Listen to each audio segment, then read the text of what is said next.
What is going on, guys? This is Trypal and welcome to my first of hopefully many complete player guides within Star Wars Battlefront 2. Now before we go any further, if you don't know where this player came from, I'd recommend you go watch my 10 types of players in Star Wars Battlefront 2 video, which by the way has been getting an insane amount of support from you guys, and I cannot thank you guys enough for that. Now with the shameless promotion out of the way, ready your arms with that life-size pork stuffed animal that you claim your grandma bought you for your birthday, when in reality we all know you bought it for yourself, and hold on to it tight because this is every single thing you need to know to become the delicious noob in Star Wars Battlefront 2. As a disclaimer, this video uses satire to enhance your experience and is only included for the purpose of making you laugh. Please don't take anything I say seriously or personal, as I make a lot of jokes that imply my opinion on a subject is one thing when in reality it is another. Furthermore, the footage on your screen is gameplay staged in order to loosely resemble what I'm discussing verbally. Also, I encourage you to play the game how you want to. This video uses sarcasm, so don't get butthurt. With that established, here we go. Now some of you might be asking, what gives you the right to say what a noob does and doesn't do in this game? Well,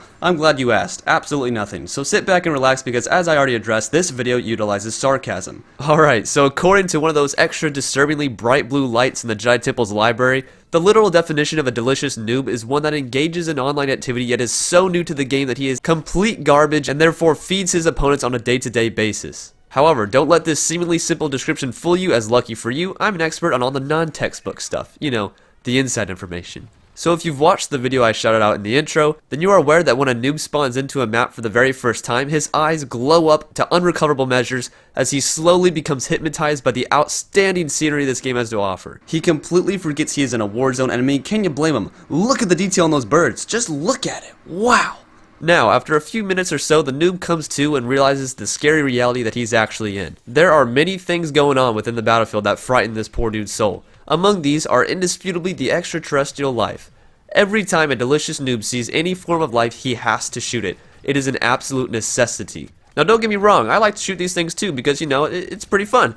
But delicious noobs, being new to the game, are especially prone to doing this.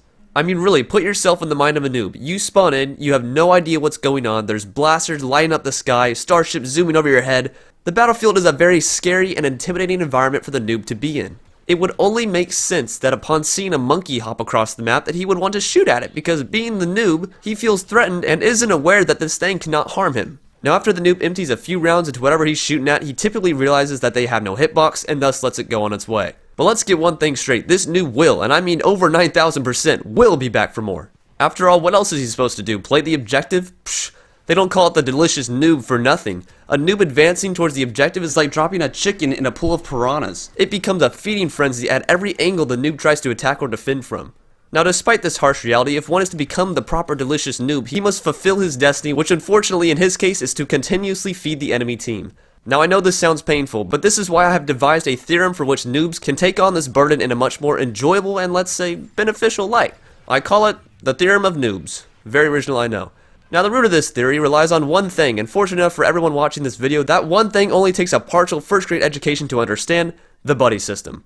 If anyone in the audience has been on a Cub Scout camping trip or shoot ever went to the bathroom when they were beneath the age of 6, then aware of it or not, you are already a master of the buddy system. The rule is that one must not venture outside the safe zone, in this case the spawn point of the noob, without having a buddy to survive with.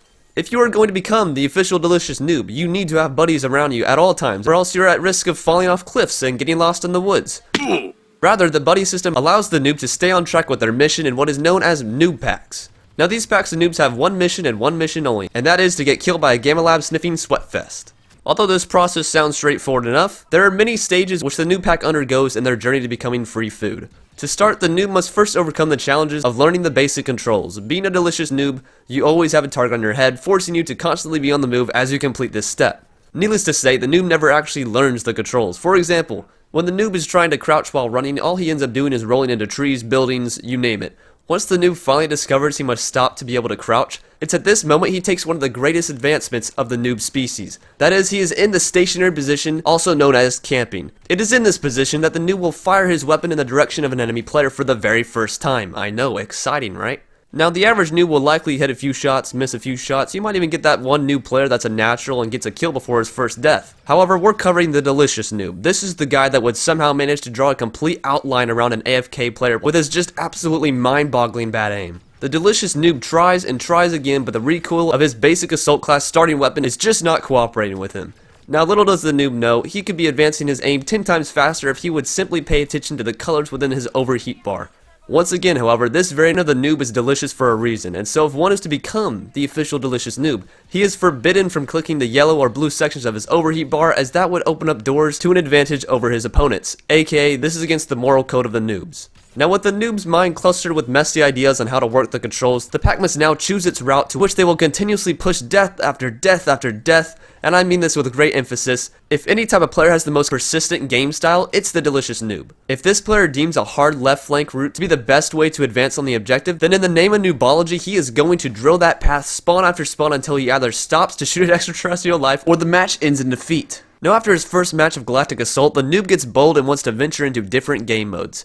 This is a scary step, but the noob does it by simply going over one game mode to Starfighter Assault. It looks fun enough, right? So now our noob friend can show his skills in the sky. While in the air, the noob only goes through one phase, and that would be called the spinning phase. Now don't get me wrong, spinning on purpose is one thing, but the delicious noob is spinning because he physically cannot handle the controls of flying.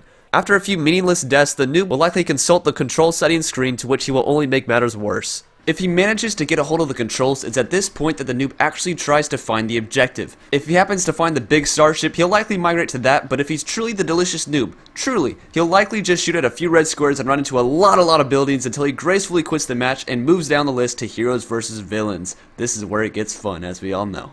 Now the noob cannot be expected to read the description of the game mode before entering into the match, so this means inevitably that he is going to charge into a 1v4 situation while unknown to him, he is the targeted player. After much confusion with the scoring, the delicious noob wastes no time in taking action to advance his skills in this game mode. He's decided that he's going to get good at this playlist, and what's this? It seems the noob has finally found his window of opportunity. Boba Fett has separated himself from the rest of the villains. What a noob, the delicious noob thinks to himself as he mindlessly charges in with Rey. We all know how this is going to end. The noob takes a bold leap forward, but as soon as he tries to tickle Boba with his saber stick, the bounty hunter launches himself in the air, firing down his anti-hero missiles, single-handedly sitting down the noob once and for all.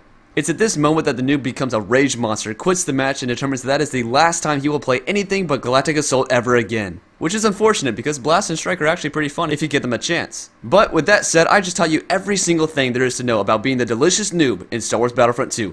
You're welcome. If you enjoyed today's video, then please do leave a like, as this type of content does take a while to put together, and it really does help out the channel. Also, consider subscribing if you haven't already, as I have a bunch of videos planned over the next few days, and trust me, you don't want to miss them.